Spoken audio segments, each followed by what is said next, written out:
जय माँ कामाख्या, जय माँ जगदम्बा। दोस्तों, सभी साधक साधिकाओं का स्वागत है मेरा चैनल कामाख्या के अघोरी में।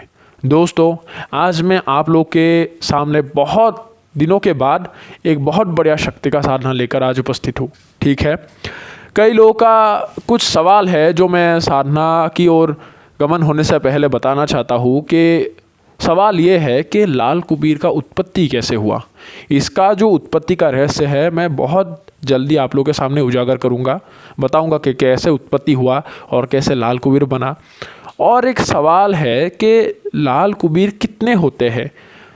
अभी ये जवाब मैं आप लोगों को दे देता हूँ। लाल कुबीर का 3 भागों में विभक्त है। ठीक है, 3 है लाल कुबीर। अभी लाल कुबीर ही नहीं, उन लोगों का कार्य और नाम अलग अलग है। एक तो होता है लाल कुबीर जो तीर्थ स्थलों का रक्षा करते हैं। ठीक है, दूसरा होता है वैद्य कुबीर जो इतना महाज्ञानी होते हैं और इतना बलशाली होते हैं जो आप लोग सोच भी नहीं सकते। ठीक है, ये समझ सकते हो कि इस जगत का पूरे ज्ञान वो रखता है एक प्रकार से। ठीक है, उसके जरिए साधक बहुत उच्च हाई लेवल में जा सकते हैं साधना की लाइन में। ठीक है, वो आप सपनों में भी सोच नहीं सकते, इतना वो शक्तिशाली और ज्ञानी होते हैं और बुद्धिमान में होते हैं।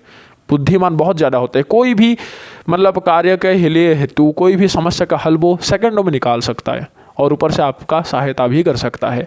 मतलब रक्षा करने में ये निपुण होते हैं। तीसरा होता है शमशान कुबीर। ये जो शमशान के अधिपति कुबीर होते हैं, ये समझ सकते हो कि भूतनाथ के समान जैसे ही चलते हैं। ठीक है, बाबा भूतनाथ के साथ ही चलता है, उनका अंग रक्षक है। बहुत शक्तिशाली होते हैं ये कुबीर भी। तो ये तीनों कुबीर होते हैं जो अलग अलग भागों में विभक्त है। ठीक है, तो अभी बढ़ते हैं साधना की ओर कि आज मैं आप लोगों को कौन सा साधना बताऊंगा।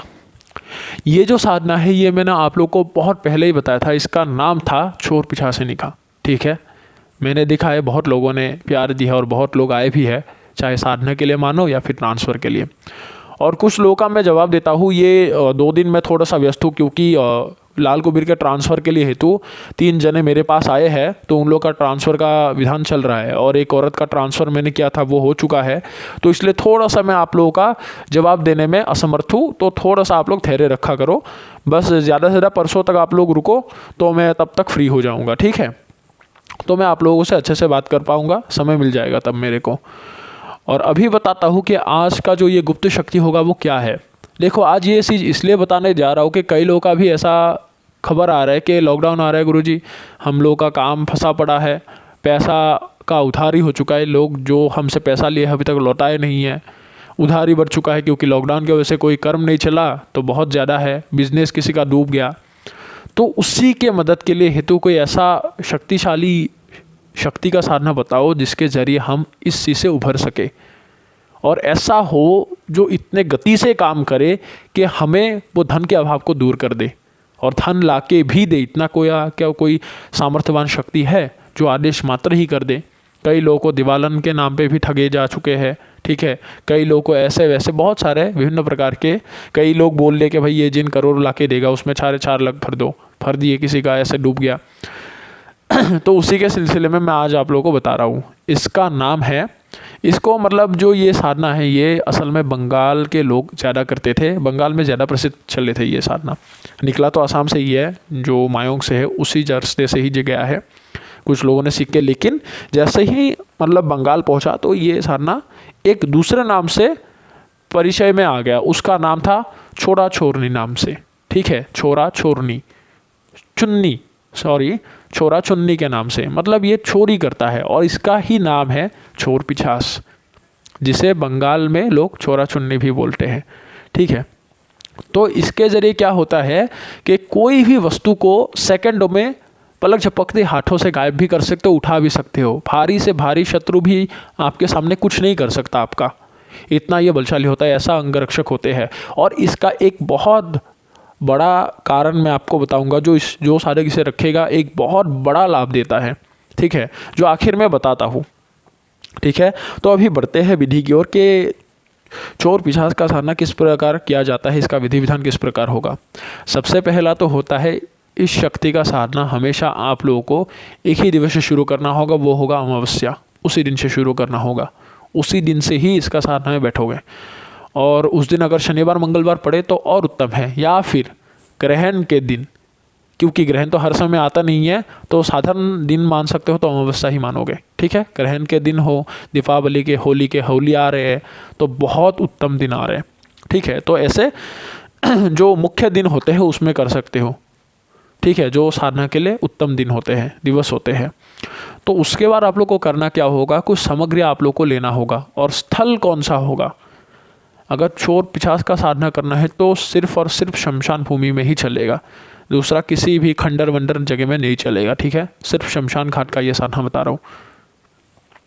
उसके बाद आप लोग को करना क्या है कि रात्रि के आप लोगों को 12 बजे से ये साधना शुरू करना है और 3:30 बजे से पहले ख़त्म करना है, जैसे भी हो। और इसमें वस्तुएं क्या क्या लेना है, सबसे पहला तो होता है आप जो बैठोगे आप लोग निर्वस्त्र होकर बैठोगे, पहला बात। दूसरा होता है आसन, इसमें क्या इस्तेमाल करोगे, कुशा का, ठीक है, कुशा का आसन हो। हाँ, उसमें एक कोई सा भी काला वस्त्र उसमें बिछा सकते हो, उसके ऊपर बैठो, या फिर काला ऊनी आसन भी ले सकते हो, उसमें कोई दिक्कत नहीं है, ठीक है। लेकिन याद रखना इस साधना में चमड़े का प्रयोग मतलब प्रतिबंध है, चमड़े का कोई भी प्रयोग नहीं कर सकते, ना ही कोई भी चमड़े का, जितने दिन साधना करोगे उतने दिन चमड़े का कोई भी वस्तु आप इस्तेमाल कर सकते हो, ठीक है। ये कितने दिवसीय साधना है, ये सिर्फ 11 दिवसीय साधना है, ठीक है, 11 दिवसीय साधना है। कम से कम आप लोग के ये तो शक्ति, ये जो 50 होते हैं ये सिर्फ और सिर्फ 3 दिन में ही ये प्रकट हो जाते हैं, खुश हो जाते हैं साधक से। अगर भोग वगैरह और आप लोग का बुलाने का तौर तरीका, मंत्रों में अगर गलती नहीं करोगे तो 3 दिन में ही यह आप लोग के सामने प्रत्यक्ष हो जाता है, ठीक है। तो वस्तुएं क्या क्या ले जाना है, ठीक है। सबसे पहला तो होता है कि इस पिशाच के साधना के लिए आप लोग को हर दिन बकरे का कलेजा ले जाना होगा, ठीक है। और कुछ 3 प्रकार के पेड़ बता रहा हूँ, याद रखना, ये पेड़ों का लकड़ी ले जाना है। एक तो होता है खेर की लकड़ी जिसे आकड़ा बोलते हैं, दूसरा होता है बबूल का लकड़ी, ठीक है, तीसरा होता है पलास की लकड़ी। ये तीनों लकड़ी में से कोई भी लकड़ी लेके जाओ, ठीक है। उसके बाद 2 बर्तन ले जाना है, ठीक है।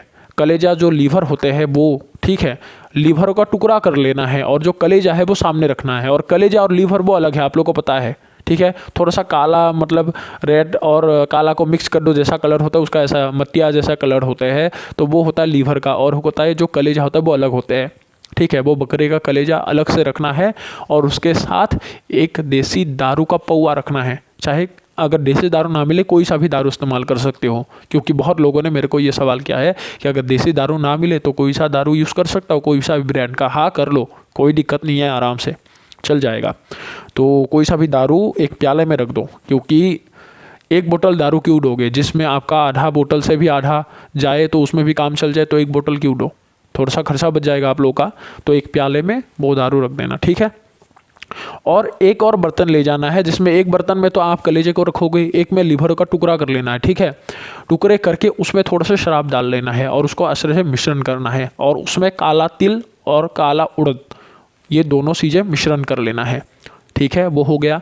उसके बाद इसमें आप लोगों को एक आटे का या फिर जो लोहे का चाकू है उससे आप लोग को सुरक्षा घेरा खींचना होगा, ठीक है। और ये जो सुरक्षा घेरा होगा माँ चामुंडा का होगा, जो मैं आप लोग को खुद ब खुद इस साधना के लिए मैं अलग से दे दूंगा, ठीक है। कोई दूसरा सुरक्षा घेरा मत लगाओ, जितना सामर्थ्यवान शक्ति है उतना ही सामर्थ्य इसमें सुरक्षा घेरा होना आवश्यक है। ज़्यादा बड़ा लगाओ दोगे तो वो शक्ति आपके आसपास आएगा ही नहीं, और छोटा लगा दोगे तो वो उसको भेद के आपका नुकसान भी कर सकता है। तो इसलिए शक्ति के हिसाब से सुरक्षा घेराए होते हैं, ऐसे वैसे नहीं कुछ भी आप उसमें लगा दो, इसलिए असफल होते हो आप लोग। तो ये जो चीज़ कर लोगे उसके बाद आप लोग को एक दिया जलाना होगा, और दिया जो होगा ये बकरे के ही चर्बी से जलाना होगा या फिर कोई सा भी जानवर के चर्बी से वो दिए को जलाना होगा। और जो आप लोग बैठोगे वो दक्षिण दिशा की ओर मुँह करके आप लोग को बैठना होगा इस साधना की ओर, ठीक है। दक्षिण दिशा की ओर मुँह करके आप लोग को दीपक जलाना होगा। सबसे पहले तो होता है इसमें जैसे शमशान का अनुमति लिया जाता है शमशान में प्रवेश के बाद। उसके बाद क्या होता है कि गणेश जी का आप लोग पहले पूजन कर लो, उनको याद कर लो जिसमें आपको सफलता हासिल हो। उसके बाद होता है शिव का आवाहन, ठीक है। उसके बाद गुरु मंत्र को एक माला जप कर लो, ठीक है। और ये जो माला होगा ये साधना में उपयोगी वो होगा या फिर तो कमलगट्टे की माला से या फिर काले हकीक की माला से, जो पैशासिक विधि अर्थात तामसिक विधि से संस्कारित किया हुआ हो, ठीक है। और ये मत समझना कि गुरु मंत्र का जो जप होगा वो आप लोग उसी माला से करोगे। रुद्राक्ष का माला साइड में लेके जाओ, उस चीज़ से कर दो, रख दो, कोई दिक्कत नहीं है, ठीक है, गोमुखी में रख दो, बस साइड में हो गया। उसके बाद आप लोगों को सुरक्षा घेरा लगाना है, उसमें पिशाच नहीं आएगा, डरने की आवश्यक नहीं है। जैसे ही ये क्रियाओं कर दो, ठीक है, बाबा भूतनाथ का पूजन कर लो। अगर शमशान के शक्तियों को हासिल करना है तो बाबा भूतनाथ का पूजन अति आवश्यक है।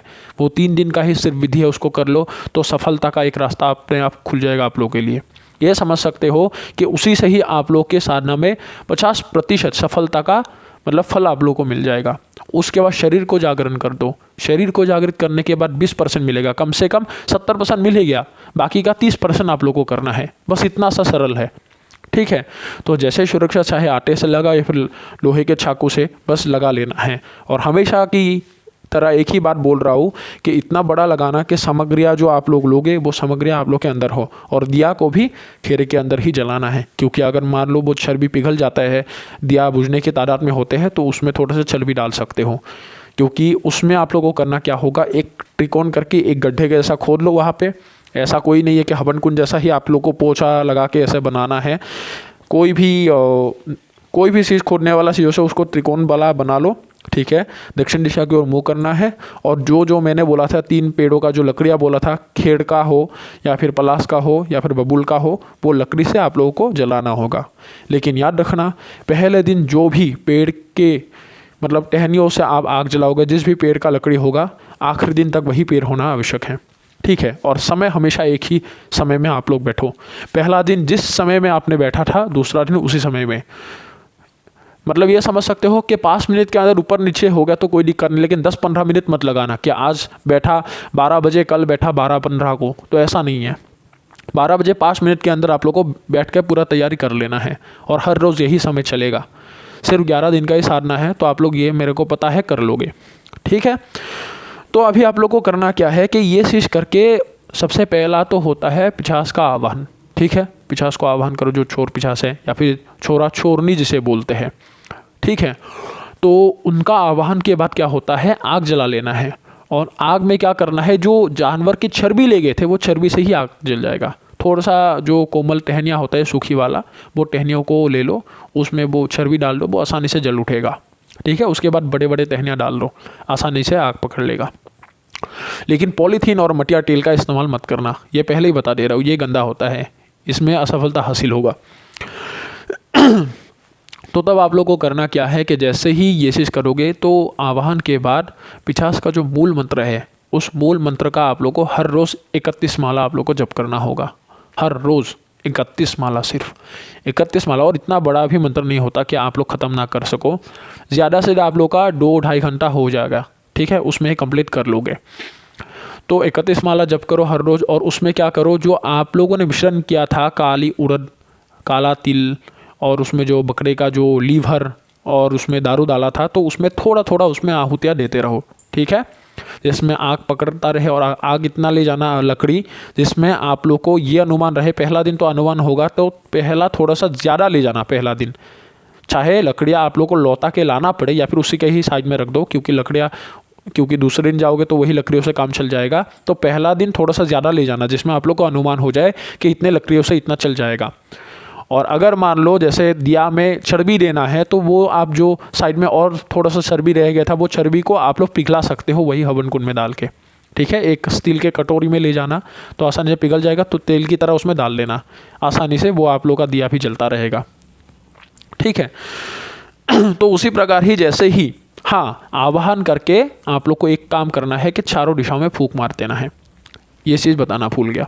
तो जैसे ही ये चीज़ निरंतर करते रहोगे तो उसी में ही आप लोग को ऐसा करना है कि आग इतना देना नहीं है कि वो मांस सीधा जल जाए, इतना सा आग पकड़ना है जिसमें धुआं उत्पन्न हो, जो मांस डालने से उसका बदबू उठने लगे, बदबू निकलने लगे, तो इतना करना है। और एक बात याद रखना कि इस साधना के दौरान कम से कम जैसे आप लोग का 15-16 माला पार हो जाएगा, उसमें ही विभीषिका आप लोग को दिखना शुरू हो जाएगा। मतलब अनुभव करता है, जैसे चिल्लाना, कोई आपके आसपास से चलना, लेकिन आप लोग उसे देख नहीं सकोगे, ठीक है। तो वह ऐसे नहीं आता। तो बस ये आप लोगों के निरंतर चलता रहेगा। बीच में आप लोगों को ऐसा होगा कि आपने स्वप्न देखा, उसमें भी आप शमशान में बैठे हो, तो ऐसा भी आप लोगों को सपना आ सकता है। क्योंकि एक दफ़ा मेरा ही एक शिष्य ने किया था जो असम का था, तो उसके साथ ऐसा हुआ था कि रात को वो सोया हुआ था, तो सुबह देखा वो ज़मीन के मतलब बिस्तर से बहुत दूर गिरा पड़ा है ज़मीन में, उसको पता ही नहीं चला किसने वहाँ पे रख दिया उसे। तो ऐसा अनुभव हुआ था, लेकिन कोई क्षति नहीं हुआ, बस ऐसा अनुभव होता है। तो याद रखना कि जैसे ही शमशान में कोई क्रिया करके जाओ घर में, तो प्रवेश करने से पहले स्नान करके ही कमरे में मतलब चले जाना। सीधा शमशान में जाके सीधा घर में प्रवेश मत करना, ठीक है। क्योंकि दुष्प्रभाव की जो शक्तियाँ होता है उसका प्रभाव घर में भी आ जाते हैं, प्रवेश करते हैं घर में। तो क्योंकि घर में माँ बेटियाँ होते हैं, तो उससे वो मतलब अट्रैक्ट ना हो या फिर उसमें फंसे ना, तो इसलिए नहा होकर ही प्रवेश करना घर में, ठीक है। कम से कम हाथ मुंह तो धो ही लेना, ठीक है। क्योंकि ठंड के मौसम में कई लोग ऐसा मतलब आलसी लगा देगा कि नहाना नहीं है, तो बता रहा हूँ।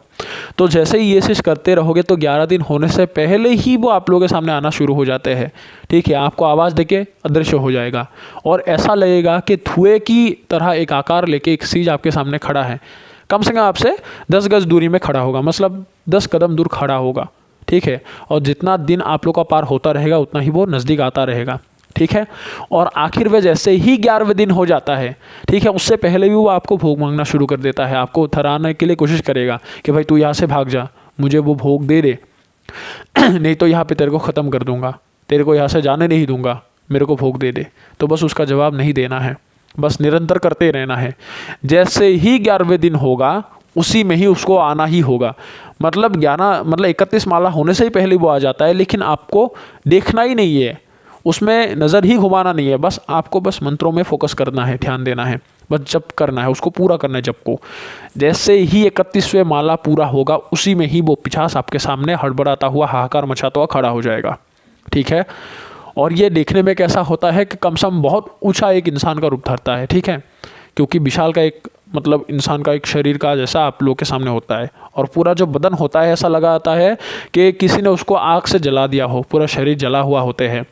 और जैसे ही वो आपके आसपास आएगा, सबसे पहला निशानी होगा कि मांस का जो सड़ा हुआ बदबू है वो ज़्यादा बढ़ जाएगा, आप लोग के नाक में घुसेगा, आप लोग उसमें रह नहीं पाओगे। नाले का जो गंदे नाले का होते हैं, जो टट्टियों का टॉयलेट का बदबू आते हैं, ऐसा बदबू आना शुरू हो जाएगा। उसी में ही आप लोगों को अनुभव हो जाएगा कि वो चीज़ जिसको बुला रहे हो वो आपके आसपास आ चुका है, ठीक है। और कभी कभार तो ऐसा भी होता है, और मैंने ऐसा भी देखा गया है कि कभी कभार जितने दिन साधना करते हो उतने दिन में घर में ऐसा अनुभव होता है कि कोई वस्तु आप लोगों का मतलब गायब हो गया, चला गया है, आपको मिल नहीं रहा है, लेकिन आखिर में दूसरे दिन बाद देखोगे वो वस्तु वहीं पे रखा है। ऐसा भी अनुभव होता है, क्योंकि ये चोर पिशाच है, वस्तु को इधर से उधर करना ये काम ही उसका है, ये उच्च पतंग वाला काम ही उसका है। लेकिन इसका भी शक्ति बहुत ज़्यादा है, जो मैं आप लोगों को आखिर में बताता हूँ। तो जैसे ही ये आखिरी दिन आपके सामने आखिरी माला में आ जाए, तो आपको बोलेगा कि जो भोग है मुझे दे दो आप, ठीक है। तुम्हें यहाँ से कुछ भी हासिल नहीं होगा, लेकिन जवाब नहीं देना है। जैसे ही माला पूरा हो गया तब आपको बोलेगा कि ऐसा तू क्यों कर रहा है, किसके लिए कर रहा है, तुझे कुछ मिलने वाला नहीं है, तो मुझे भोग दे दो। बस भोग का ही मांग करेगा। तो उसी में ही बोलना है कि मैं आपको भोग दूंगा, अवश्य दूंगा, लेकिन उससे पहले आपको वचन देना होगा, ठीक है। तो वो बता सकता है नहीं, मैं तुम्हें वचन कुछ भी नहीं दूंगा, यहाँ से कुछ भी नहीं मिलने वाला। तो बस बोलना है, तो ऐसे ही खड़े रहो, तो आपको कुछ भोग मिलने वाला नहीं है मेरे से। तो आखिर में आके बता देगा कि बता क्या चाहिए तुझे, कैसा वचन चाहिए। तो उससे क्या होता है, इस पिछाच से, चोर पिछाच से 6 वचन लिया जाता है, ठीक है। जो 6 वचन होगा, जो भी साधक इसको करेगा या फिर साधिका करेगा, तो उसको ही बताया जाएगा। ये गुप्त वचन होते हैं जो पिछाच से लिया जाता है, ठीक है। वो वचन लेने के बाद उसको बुलाने का तरीका बताना है, ठीक है। वो पूछना है उसे कि आपको बुलाने का तरीका बताइए, कि अगर मेरे को आपकी मदद या फिर ज़रूरत पड़ी तो मैं आपको कैसे बुलाऊं, तो तब आपको वो बता देगा, ठीक है। और हाँ, इसमें एक और वो शर्त रखेगा, ये शर्तों का थोड़ा सा इसमें ध्यान रखना कि वो बताएगा, एक काम करने का एक वचन होता है, जो आप मेरा हुक्मों का पालन करोगे, जैसे बोलते हैं जो भी इच्छा करूँगा आपको करना होगा।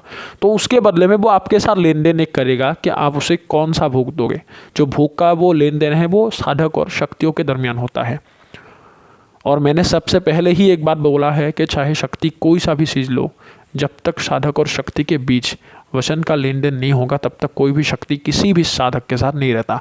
चाहे कोई भी साधक बता दे, चाहे कपालिक हो, नाथ हो, ठीक है, या फिर अघोर हो, कोई भी हो, ये सभी साधकों को पता है। और जो बोलते हैं कि मैं आपको वचन लेके दूंगा या फिर वचन नहीं लेता है तो उसमें आना भी मत, क्योंकि बिना वचन के शक्ति किसी के साथ नहीं रहता, ठीक है। तो वो आपसे सौदा करेगा। अभी सौदा ऐसा भी हो सकता है कि बकरा मांग दे महीने में एक बार, ठीक है, या फिर साल में ही एक बार एक बकरा मांग दे, बाकी महीनों में आपको काला मुर्गा एक देना होगा हर महीने में अमावस्या के दिन। जिस दिन सिद्ध करोगे उसी दिन ही, ठीक है। अमावस्या के दिन भी मांग सकते हैं या फिर अमावस्या के 11 दिन के बाद कोई भी एक दिन वो तय करेगा जिसमें आप लोग को देना है। और ये भोग आप लोगों के ऊपर निर्भर होते हैं। आप लोगों को थोड़ा बुद्धि का उपयोग करना होगा कि बड़ा भोग ना हो, और बता देना उसको। अगर शर्त थोड़ा सा कठिन हो, बता देना कि इसमें मैं आप शक्ति हो, आपको पता है मेरा अवस्था क्या है, तो ये चीज़ मैं आपको नहीं दे सकता। आप कोई छोटा चीज़ मांगो जो मैं आपको दे सकूँ। तो वो कबूतर का बलि भी मांग सकते, जो कबूतर होते हैं, काला कबूतर, ठीक है। तो काला मुर्गा भी मांग सकता है, ठीक है। कोई मछली भी मांग सकता है, ठीक है। तो उड़द को पका के भी वो एक भोग मांग कर सकता है, ठीक है, जिसमें सूखा मछली और उड़द, उसमें उड़द को उसके सब्जी की तरह एक बना के दे दो। तो कोई सा भी ये चीज़ बनाएगा जो आप लोगों को उसमें शर्तों में फंसना नहीं है, शर्तों को छोटा करके लाना है, जिसमें आप देने की औकात रखते हो, आप लोगों का सामर्थ्य होता है, वो सामर्थ्य के हिसाब से ही आप लोगों को मनाना है, ठीक है। तो उसके बाद वो आपको बुलाने का तरीका बता दिए, तो भोग का मतलब जो लेन देन है वो हो गया। उसके बाद वो लेके वो चला जाएगा। तब से आप जब भी उसका आह्वान करोगे किसी भी समय में, किसी भी जगह में, कहीं पर भी, वो आपके उसी क्षण मदद के लिए प्रस्तुत हो जाएगा। अभी बताता हूँ आप लोगों को कि ये पिशाच क्या क्या कर सकता है। पहला तो होता है कि साधक अगर धन की मांग करे, ठीक है, धन की मांग करे तो कहीं से भी लाकर दे देगा, उठा के कहीं से भी, लेकिन चोरी करके नहीं लाएगा, ठीक है। ये बात याद रखना, किसी के घर से लाके नहीं देगा, लेकिन जहाँ से भी देगा, लेकिन कभी भी उसको ये मत पूछना कि कहाँ से लाके दिए हो। जैसे चुड़ैल होते हैं वैसे ही ये भी होते हैं, जितने भी मांग करो उतना ही आपको दे सकता है ये, क्योंकि इसका नाम ही चोर पिशाच है, छोरा चुन्नी भी बोलते हैं, ठीक है।